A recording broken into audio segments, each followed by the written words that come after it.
The Scarecrow takes time to think. "It seems to me," began the Scarecrow, when all were again assembled in the throne room, "that the girl Jinjur is quite right in claiming to be queen. And if she is right, then I am wrong, and we have no business to be occupying her palace." "But you were the king until she came," said the Woggle-Bug, strutting up and down with his hands in his pockets. "So it appears to me that she is the interloper instead of you, especially as we have just conquered her and put her to flight," added the Pumpkinhead, as he raised his hands to turn his face toward the Scarecrow. "Have we really conquered her?" asked the Scarecrow quietly. "Look out of the window and tell me what you see." Tip ran to the window and looked out. "The palace is surrounded by a double row of girl soldiers," he announced. "I thought so," returned the Scarecrow. "We are as truly their prisoners as we were before the mice frightened them from the palace." "My friend is right," said Nick Chopper, who had been polishing his breast with a bit of chamois leather. "Jinjur is still the queen, and we are her prisoners." "But I hope she cannot get at us," exclaimed the Pumpkinhead, with a shiver of fear. "She threatened to make tarts of me, you know." "Don't worry," said the Tin Woodman. "It cannot matter greatly. If you stay shut up here, you will spoil in time anyway. A good tart is far more admirable than a decayed intellect." "Very true," agreed the Scarecrow. "Oh dear," moaned Jack. "What an unhappy lot is mine. Why, dear father, did you not make me out of tin, or even out of straw, so that I would keep indefinitely?" "Shucks," returned Tip indignantly. "You ought to be glad that I made you at all." Then he added reflectively, "Everything has to come to an end, sometime." "But I beg to remind you," broke in the Woggle-Bug, who had a distressed look in his bulging round eyes, "that this terrible Queen Jinjur suggested making a goulash of me, the only highly magnified and thoroughly educated Woggle-Bug in the wide, wide world." "I think it was a brilliant idea," remarked the Scarecrow approvingly. "Don't you imagine he would make a better JT soup?" asked the Tin Woodman, turning toward his friend.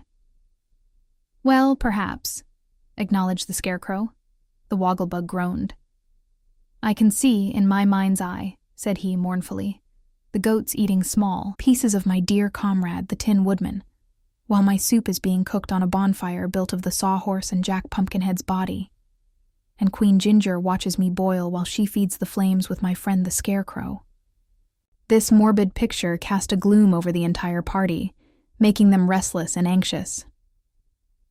"It can't happen for some time," said the Tin Woodman, trying to speak cheerfully, "for we shall be able to keep Jinjur out of the palace until she manages to break down the doors. And in the meantime, I am liable to starve to death, and so is the Woggle-Bug," announced Tip. "As for me," said the Woggle-Bug, "I think that I could live for some time on Jack Pumpkinhead. Not that I prefer pumpkins for food, but I believe they are somewhat nutritious, and Jack's head is large and plump." "How heartless," exclaimed the Tin Woodman, greatly shocked. "Are we cannibals, let me ask? Or are we faithful friends?" "I see very clearly that we cannot stay shut up in this palace," said the Scarecrow with decision.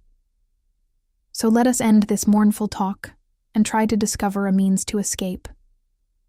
At this suggestion, they all gathered eagerly around the throne, wherein was seated the Scarecrow, and as Tip sat down upon a stool, there fell from his pocket a pepper box, which rolled upon the floor.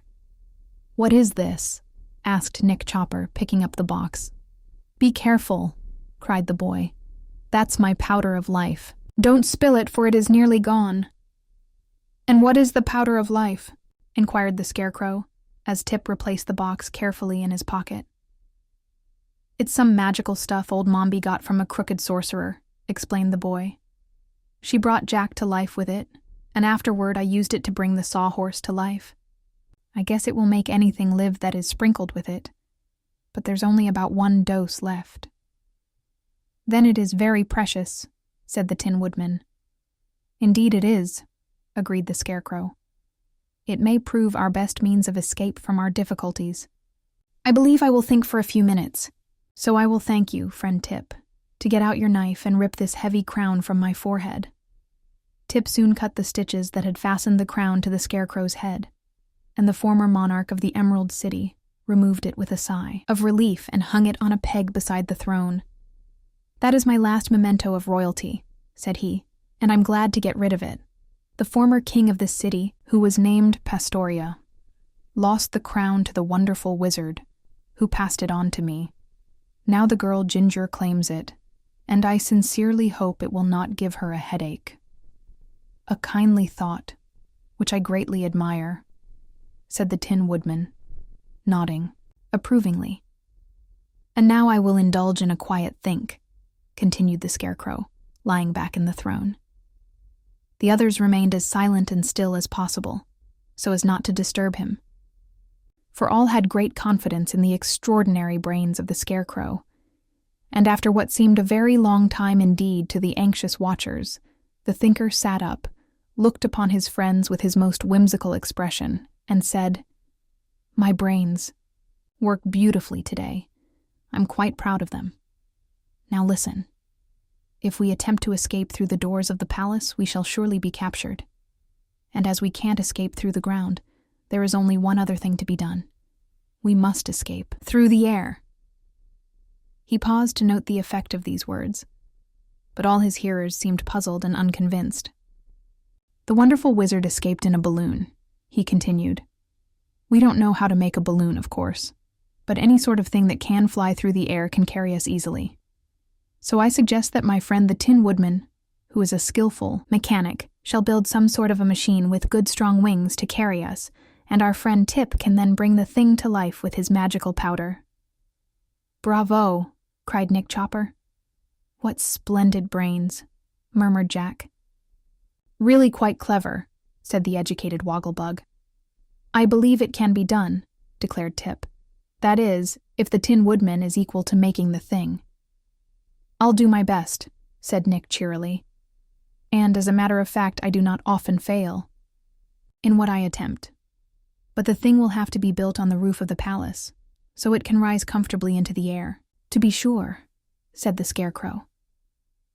"Then let us search through the palace," continued the Tin Woodman, "and carry all the material we can find to the roof, where I will begin my work. First, however," said the Pumpkinhead, "I beg you will release me from this horse and make me another leg to walk with.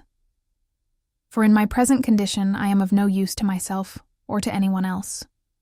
So the Tin Woodman knocked a mahogany center table to pieces with his axe and fitted one of the legs, which was beautifully carved, onto the body of Jack Pumpkinhead, who was very proud of the acquisition. "It seems strange," said he as he watched the Tin Woodman work, "that my left leg should be the most elegant and substantial part of me." "That proves you are unusual," returned the Scarecrow, "and I am convinced that the only people worthy of consideration in this world are the unusual ones. For the common folks are like the leaves of a tree, and live and die unnoticed." Spoken. "Like a philosopher," cried the Woggle-Bug, as he assisted the Tin Woodman to set Jack upon his feet. "How do you feel now?" asked Tip, watching the Pumpkinhead stump around to try his new leg. "As good as new," answered Jack joyfully, "and quite ready to assist you all to escape." "Then let us get to work," said the Scarecrow, in a businesslike tone. So, glad to be doing anything that might lead to the end of their captivity, the friends separated to wander over the palace in search of fitting material to use in the construction of their aerial machine.